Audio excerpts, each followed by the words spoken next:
all. This is a core workout designed to take your spine through the maximum range of motion so we can hit basically every muscle in the whole of your core through range and long range and short range, so you can get the best core workout possibly available to you. So things that you're going to need are a small weight. Now, I'm using this little bag, which is 2 kilos. That is going to be plenty. So it's great if you've got some lighter dumbbells just hanging around at home. Just going to need one. If you don't have a weight, you could actually, you know what, I'm just going to say, we don't need to use a band. If you don't have a weight, just use a water bottle. That's absolutely fine. So let's get going with our first move of the day. So what I'm going to get you to start with is stepping forward, and as we do that, you're going to reach down towards your floor and just let that really hang, let the back round, and then I'm going to step back, reach my weight above my head and just take a little lean back. Okay, that might be a little bit smaller to begin with, that's not a problem. Alternate legs, so let's step together, roll over, step back, reach up and behind you, and then keep that going. Now, like I said, if you're just starting with these kind of movements, your back might feel quite stiff. Just give me a smaller step. You don't have to straighten your arms overhead. Just work at a range of motion that feels right for you. Your energy levels for the day. And these will likely be new exercises for you, so they might feel a little bit awkward. So just doesn't matter where you start, you'll get more comfortable with them over time. Let's go for last couple. One more time. There. So we've basically just covered flexion, which is this, and extension, which is this. So you're going to learn all the fundamental movements of the spine, and then we're going to try and mix them all together into some combination moves. So the next one that we're going to look at is rotation of the spine. So I want you to stand back hip width apart, shoulder width, wherever feels comfy for you, not too bothered. From there, I'm going to drop into a little squat, not too low. I'm going to hold my weight out in front of me, and then from there, we're just going to turn. I'm going to aim not to move my legs too much, so I'm not kind of swinging my legs. I'm going to keep my feet quite still, my knees quite still, and just try and let my back do the talking. So let my back move as much as possible. Now, if your arms start getting tired, which they very well might, just bend them in like this. We're not going for too much longer, but you should feel, oh, I got a good back crack there. Feel a good bit of rotation in the spine. Maybe some back muscles working, some ab muscles working. For 3, 2, 1. Well done. Okay, the last movement that our spine does, which helps engage all of our core muscles, is bending to the side like this. So you're going to hold your weight or your water bottle in one hand, and what I want you to do is pretend, you know, you've got that I'm a little teapot rhyme. So that's what we're going to channel here. This is my spout. So I'm going to bend over to the side. I guess it looks more like a rag doll actually. Bend over to the side without letting my chest turn to look at the ground. So I'm keeping my chest facing forward. And then I'm going to bring my weight up to my shoulder and press it up over my head. So from my shoulder, take it down. Notice how my chest stays facing forward the whole time. If the knees want to bend a bit, that'll be a bit less awkward, so not completely locked out knees. A little bit of softness. Bring it up and over, and then keep that going. Again, this might be a little bit smaller to begin with, that's fine. And you can do this body weight, you don't need to do it with a water bottle or a weight. Just do whatever you would like, just to get the back moving. Right, let's swap to the other hand. Let's go for it together. So we bend and press up and over. Keep that going. Just already hopefully feel a little bit of heart rate elevation. Hopefully not too much. It's not going to be the most brutal workout today, I hope, but let me know. And you can always take any option that you need at any time. So if you need to just slow down a bit or just go for less range of movement, please feel free to do that at any point.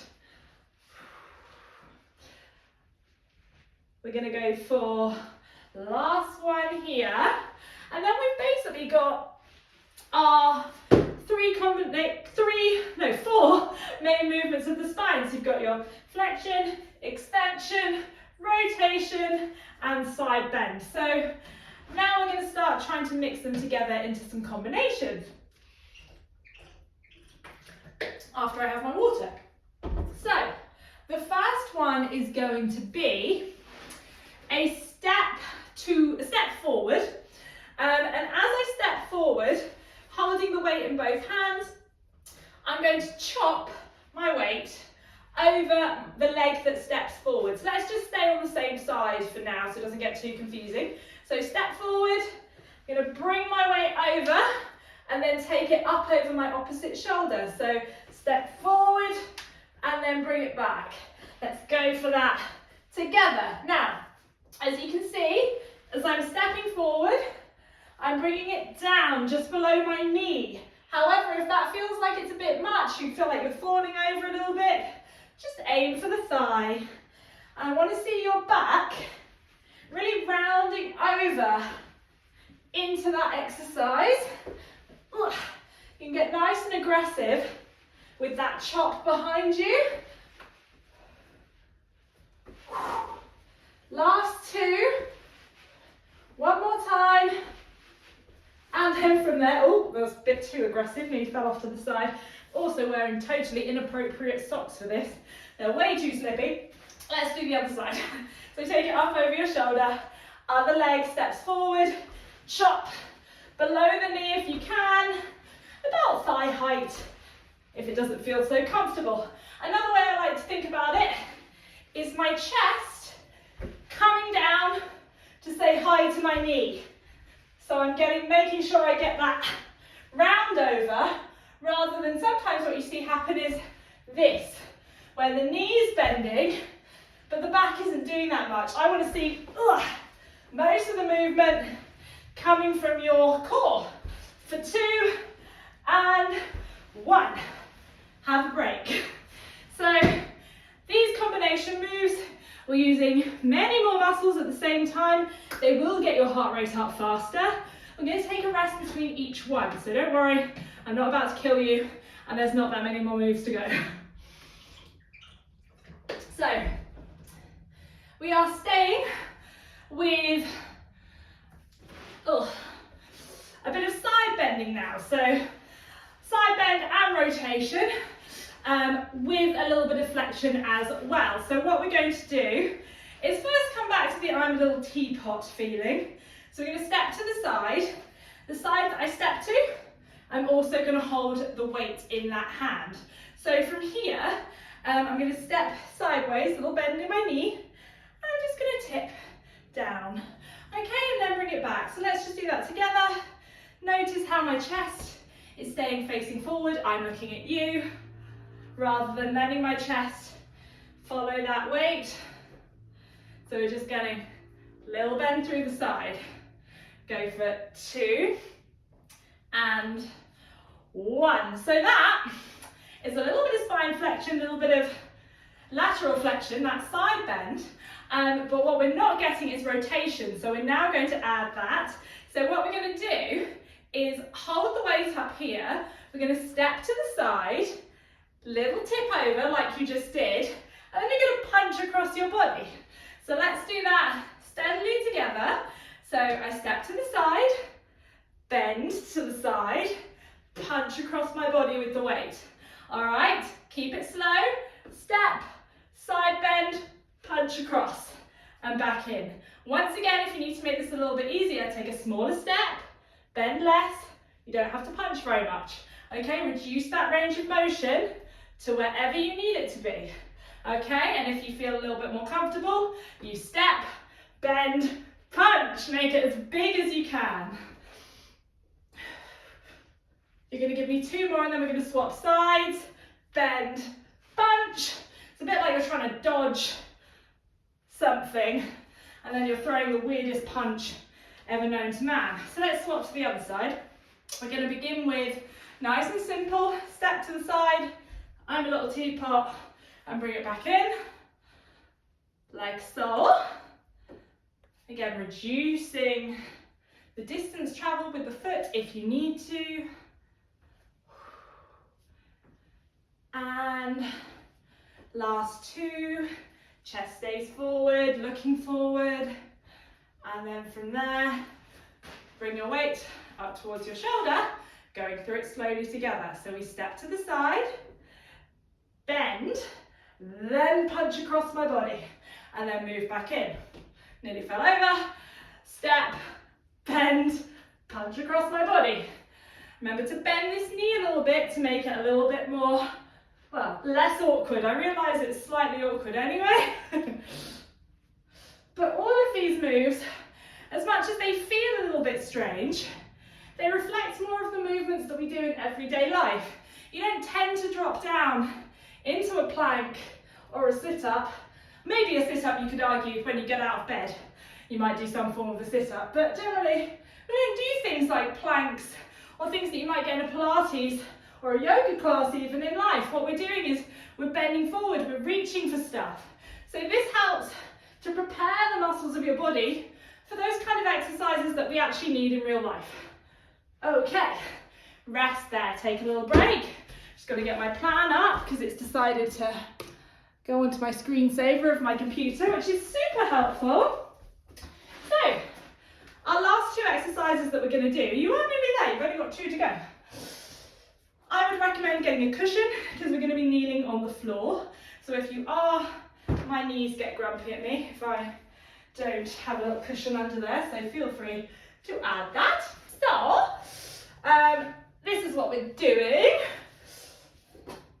As I drop into my extension stretch, the hand that I've got my weight in is going to punch forwards and across my top leg at about head height. So I'm bringing it across my body, looking towards the direction that I'm punching. Once again, if that feels really difficult, I can reduce the range of motion. Just do a little rock forward with a smaller reach, okay? Let's give that a go together. So, I'm going to come forwards on because I feel like it's just friendlier and you can see me from a different angle. So, setting yourself up, the larger distance you've taken your front leg, the more stretch you're going to get to the muscles, so that's going to be a little bit harder. Let's go together. So, as I drop into it, punching across at about head height. So I've got a slightly upward trajectory of my arm, like I'm reaching for something out of the cupboard, or it kind of looks like a dance move. A lot of these exercises kind of look like some kind of weird interpretive dance. I should think of some kind of fun name for it. Make sure you stay up nice and tall, so you're getting that lovely spine extension, along with the rotation and the side bend. Give me last 2, and one more time. Well done you. All right, swap to the other side. Last exercise of the day, and that's kind of core work. So there's heaps of other variations we could do that would hit all of these same combinations.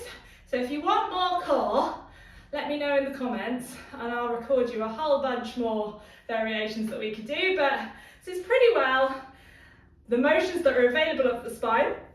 Let's swap to the other side. So we're coming across.